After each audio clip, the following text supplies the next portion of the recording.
지수가 위쪽으로 슬슬 방향을 잡아가니까 원달러 환율이 또 슬쩍슬쩍 파란불이 들어옵니다. 원달러 환율 하락으로 전환되려는 모습, 시장은 또 상승하려는 흐름. 오늘 이렇게 나타나고 있는 9시 후반 구간이고요. 절대 전략 세워보겠습니다. 토마토 투자클럽의 김정수 전문가입니다. 안녕하세요. 네, 안녕하세요. 반갑습니다. 정수자 김정수 전문가입니다. 네, 오늘 장 한마디부터 알려주세요. 효율성이라는 단어를 가져왔는데요.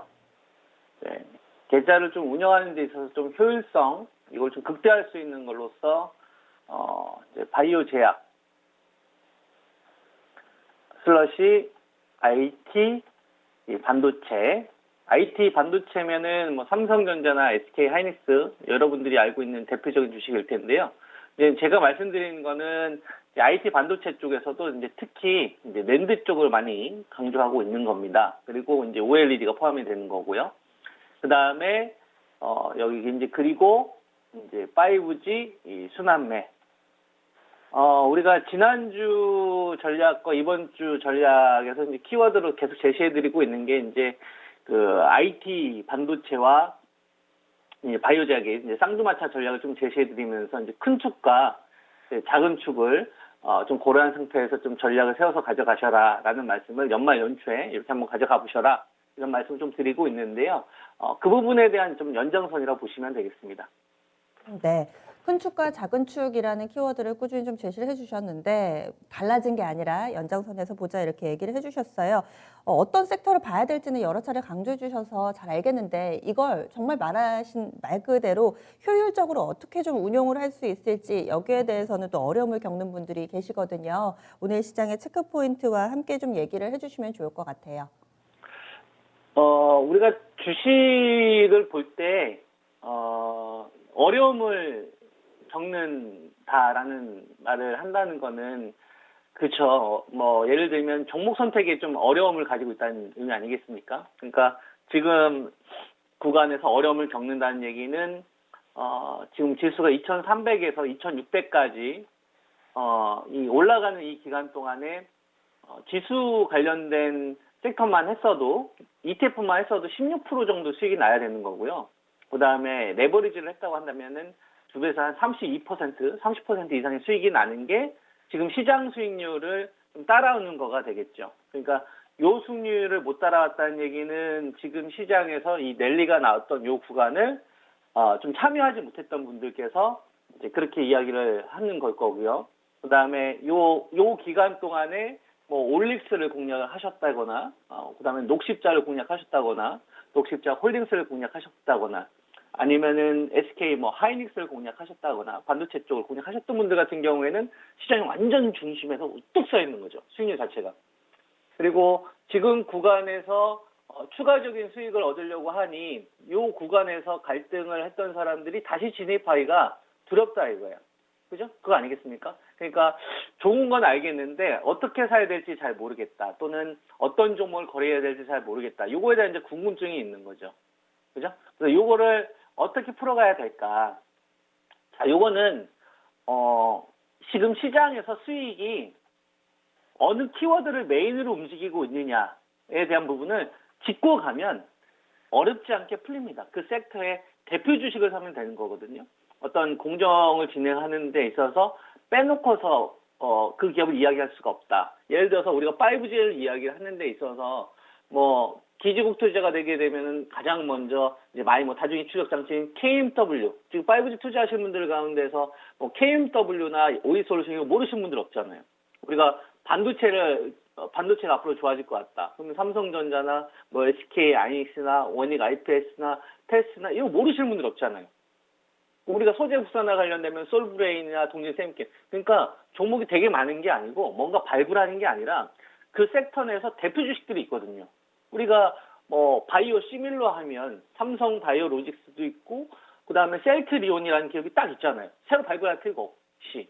그리고 우리가 위탁이라고 하면 인플루엔자 백신을 생산할 수 있는 게 SK 바이오 사이언스나 이게 지금 비상장되어 있으니까 SK 케미칼, 그 다음에 녹십자를 못 샀으면 지분 50% 가지고 있는 녹십자 홀딩스. 그러니까 우리가 RNA 하면 올릭스, 에스팜 기업이 뭐 되게 많은 게 아니고 대표 기업들이 거의 정해져 있어요. 근데 그런 기업들에 대해서 이제 공부를 하다 보면 어려움에 봉착을 하거든요. 내용이 어렵다 보니까. 그러니까 어렵다고 생각이 드는 거죠. 자신이 없는 거고.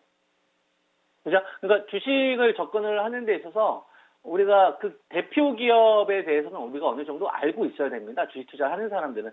세상에 무료로 이렇게 그 이익을 취할 수 있는 건 없거든요. 반드시 노력이 선행돼야 되는 거 아니겠습니까? 그거를 행한 사람들만이 수익을 낼 자격이 있는 거고요. 게으른 사람들은 그거에 대한 시장에서 소외를 받는 게 어떻게 보면 저는 당연한 것 같습니다. 지금 자본주의잖아요. 그러니까 지금 구간에서는 경쟁 사회란 말이에요. 자본주의고. 그러면은 지금 시장에서 어떻게 이익을 취할 것인가를 생각을 하려면 지금 시장에서 뭘 원하는지를 우리가 계속 파헤치는 수밖에 없죠. 그러면은 지금 현재 시장의 어떤 상황을 봤더니 지수가 계속 갈까를 한번 생각을 해보면 우리가 이틀 전에 거래대금 크게 한번 늘어났을 때는 셀트리온 그룹이 거래대금이 크게 증가했었던 때가 있었습니다. 셀트리온이나 뭐 셀트리온 헬스케어, 셀트리온 제약이 크게 급등하면서 거래대금이 한 8조 정도가 늘어났던 때가 있었거든요. 그때를 제외하면 거래대금은 지금 줄어들고 있잖아요. 거래량은 늘어나더라도. 그러니까 치고 빠지는 사람들은 많아도 적극적으로 물량을 사서 끌고 가는 사람들은 지금 없다는 얘기죠. 12월 달. 그러면 밸류 부담을 느낄 수 있는 거죠. 지금 지수가 계속 정고점 돌파를 하지만 지수가 간다고 해서 그냥 아무 종목이나 사면 안 되겠구나. 밸류 부담이 없는 걸 사야 되겠구나. 그리고 트레이딩 하는 사람들이 많으니까 지금은 치고 빠지는 전략, 좀 먹고 토하지 않게 이렇게 내 욕심 조절 좀 하면서 가야 되겠구나. 이런 거 정도는 우리가 생각해 보면서 전략을 세울 수가 있는 거죠. 그러면 지금 시장 구간에서 밸류 부담이 없는 걸 해야 된다는 게 저는 첫 번째 생각이고, 두 번째는 뭐냐면 코스닥을 한번 보면, 자, 코스피 쪽으로 집중됐었던 자금들이 어느 쪽으로 가고 있냐면 코스닥 쪽으로 가고 있는데, 코스닥 쪽은 잘 보세요. 거래량이 늘어나는 것처럼 거래대금도 늘어나요. 그죠? 오늘은 이제 거래 진행 중이니까. 그리고 최근에 거래량이 줄어드는데도 불구하고 거래대금이 늘어나요. 이건 뭐냐면 물량을 삼고서 가고 있는 사람들이 있다는 얘기예요. 즉, 현재 시장, 거래소 시장하고 코스닥 시장을 봤더니 지금 전체적으로 보게 되면 밸류 부담은 느끼고는 있으나 모든 종목군들이 밸류 부담을 가지고 있는 자리가 아니기 때문에 쭉 끌고 가는 섹터들과 그 다음에 트레이딩 하는 주식들이 나눠져 있구나. 이걸 반영을 해서 난 전략을 세워야 되겠구나. 라는 걸 우리가 지금 시장에 대해서 해석할 수 있다 이거죠.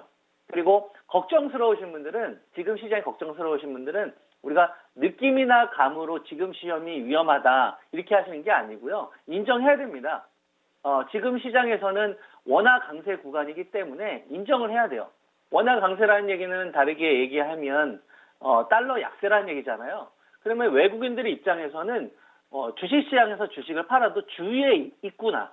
그러니까 내가 아무리 시장이 고평가고 뭐 끝났다 이건 중요하지 않고 외환 이 환율 시장 자체가 우리나라한테 되게 유리한 구조구나. 그러면은 항상 조정이 나오려면 대기 매수세가 있는 시장이구나. 그럼 내가 생각을 내가 바꿔야 되는 거죠. 시장이 나한테 맞추는 게 아니라 내가 시장한테 맞춰야 되는 거죠. 그런 사람들이 수익을 낼 자격이 있는 겁니다. 그런 사람들만이 수익을 낼 자격이 있는 거고요. 이걸 인정을 하지 않으면 안 됩니다. 어떻게 우리가 주식시장에 대해서 우리가 판단하려고 합니까? 시장한테 수능을 해야죠. 또 환율이 지금 1,105원이니까 적어도 이전에 무너졌던 자리 한 1,170원이나 80원 요 정도 돼야 우리나라 시장에서 처음 리스크가 반영이 되는 거예요. 그러니까 그 전까지는 대기 매수가 많은 시장이구나. 그러면 내가 지금 지수에 대해서 기준가만 잘 잡고 분할 매수만 잘하면 되겠구나. 근데 밸류 부담이 있는 거는 피해야 되겠구나. 이렇게 이제 보면 된다 이거죠. 그러면 지금 시장에서 랠리가 펴졌던 이런 올릭스 같은 주식들은 여러분들이 진입하기 어렵잖아요. 바이오jet 관련된 이런 주식들 좋다는 건 알지만 그러면 그 대안으로 사는 거예요. 그러면 원료가 늘어날 수 있겠구나. 그럼 S판 같은 경우는 분할 공략하는 거죠. 올릭스는 못 살 수 있지만 S판 같은 경우 밸류 부담이 없으니까 공략할 수 있잖아요. 이런 식으로 하는 거예요. 그리고 우리가 반도체 가운데서 삼성전자나 SK 하이닉스가 좋다는 건 알겠는데 지금 최고점이잖아요. 그럼 이런 건 조금 부담되잖아요. 그러면 가격 조정이 나온 주식들 가운데서 쓸만한 물건이 있는지 살펴보는 거예요. 그러면 대표적으로 뭐가 있냐면 KCT 같은 애들이 되겠죠. 그죠? 아까 제가 여러분들한테 반도체 관련돼서 이야기를 했었을 때 요번에 3분기 때 매출 나온 게 랜드 관련된 매출이 145억 달러 정도 되거든요.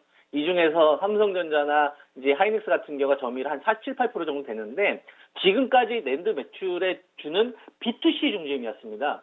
기업이 소비자한테 파는 여러분들의 스마트폰, PC, 테이블, PC에 파는 거기에 들어가는 낸드가 주매출은 내년도부터는 B2C가 아니라 B2B로 가거든요. 그러니까 삼성전자, SK하이닉스나 마이크론 투자를 하는 거예요. 그러면 낸드 매출이 좋아진다는 건 우리가 상식적으로 알 수 있잖아요. B2C에서 B2B. 그죠? 그런 가운데에서 직전부 좀 돌파하다가 가격 조정이 나왔으면 얘는 올해하고 작년도에 비해서 낸드 관련된 투자가 훨씬 더 높아지는데 낸드 매출이 높아지니까 방향이 우상향이구나. 근데 가격 조정이 안 나오니까 지금 나왔네? 그럼 이런 거 공략하면 되는 거죠. 그러니까 지금 주식시장을 모든 걸 맞추려고 하는 게 아니라 나한테 유리한 패가 어느 쪽에 있는지만 보면 되는 겁니다. 제가 여러분들한테 말씀드렸던 주식들 가운데서 이게 처음 듣는 기업이면 안 돼요. 대표적인 기업이거든요. KCC 같은 경우도 우리나라 CNP의 대표적인 기업이고 하나밖에 없단 말이에요. 그리고 뭐 삼성전자나 하이닉스 모르시는 분들 누가 있습니까? LG판 같은 경우 보면 우리가 mRNA 하면은 제일 먼저 나오는 기업이 이 기업인데, 그죠? 올릭스를 내가 놓쳤으면 그 다음을 우리가 충분히 공략할 수 있잖아요. 5만 5, 6천 원대, 6만 원대, 6만 천 원대, 6만 2천 원대, 6만 5천 원대, 7만 원대, 7만 얼마나 제가 여러분한테 많이 추천을 해줬습니까? 녹십자 계속 놓쳤으면 녹십자 홀딩스를 사라고 했고, 그 다음에 위탁을 놓쳤으면 CM을 놓쳤으면은 mRNA가 플랫폼의 핵심인 올릭스라도 사라. 그러면 기회가 지금 도대체 몇 번 있었냐 이거죠. 그러면은 그 구간에서도 저때 못 샀는데 그럼 이제 어떻게 하지? 그런 거는 지나갔으니까 빨리 생각을 고쳐먹고 시장의 중심에 서야 되겠구나. 그래 봤더니 바이오제약 가운데서는 좀 밸류 부담이 없는 쪽으로 한번 공략을 해봐야겠다. 그럼 올릭스 놓치신 분은 에스팜 하시면 되는 거고, 그 다음에 내가 삼성전자 사는데 무서워요. 지금 위치가. 그러면 케이스 같은 거 사면 되는 거예요. 그러니까 중장기 방향이 상방으로 잡혀 있는 애. 이렇게 하는 거고, 그 다음에 5G 같은 경우도 저도 이제 여러분들한테 지난주 수요일, 그 다음에 이제 금요일 방송 연결하면서부터 저는 이제 바닥 나왔다라 보고 있는데, 하반기에 여러분들 제일 중요한 이벤트가 뭐였습니까? 주파수 경로 일정이잖아요. 그죠? 12월 8일 앞당겨져 있고, 그 다음에 지금 정부 쪽하고, 그 다음에 이통 3사하고, 지금 2022년도까지 10만 개 투자할 거냐, 15만 개 투자할 거냐 줄다리기 하잖아요. 그럼 중요한 게 10만 개일 거냐, 15만 개 투자하는 게 아니라 뭐가 중요한 겁니까? 최소한 10만 개는 투자하겠구나, 2022년도까지. 근데 실적이 안 좋아서 떨어질 거라 생각을 해서 계속적으로 악재에만 반응을 했는데 점점 좋아지는 식으로 방향이 바뀌잖아. 이러면 5G가 지금 횡보하는 게 중요한 게 아니죠. 사야 되는구나. 내가 이 주식을 공략을 하면 비중을 내리면 나한테 유리한 구조구나. 그러면 지금 우리가 순환매를 벌써 할 수 있는 게 바이오제약하고 IT 반도체하고 5G만 하더라도 벌써 3개의 업종 아닙니까? 이게 저는 메인이라고 보고 있고요. 그리고 나머지 주식들은 애매하면 그냥 현금 들고 있으면 된다고 생각을 해요. 그러니까 지금 시장에 대해서 내가 모든 걸 다 맞추려고 하지 마시고 시장의 큰 축이 IT 반도체와 바이오 제약으로 연말연축 짜여져 있고 요 구간에서 우리가 순환매를 돌릴 때 5G처럼 성장력이 확실히 있는 애들, 내가 유리한 패를 가지고 갈 수 있는 애들, 요런 쪽으로 투자 전략을 세우시는 것이 효율적이지 않을까라고 저는 이제 생각을 하거든요. 그래서 이런 것들 잘 한번 참고 한번 해보시고 전략 세우시면 좋지 않을까 생각합니다. 네. 김정수 전문가님 시장을 보면서 답이 뻔히 나와 있는데 왜 이렇게 힘들어하시지? 약간 이런 약간의 또 답답함도 담아서 오늘 또 이렇게 얘기를 해주신 것 같아요. 자신감 넘치게 또 명확하게 얘기를 해주신 만큼 또 많은 분들께 상당히 좀 임팩트 있게 다가갔던 그런 시간이 아니었나 싶습니다. 한 주간 수고 많이 하셨습니다. 고맙습니다. 네, 한 주 수고하셨습니다. 네. 감사합니다. 토마토 투자클럽의 김정수 전문가였습니다.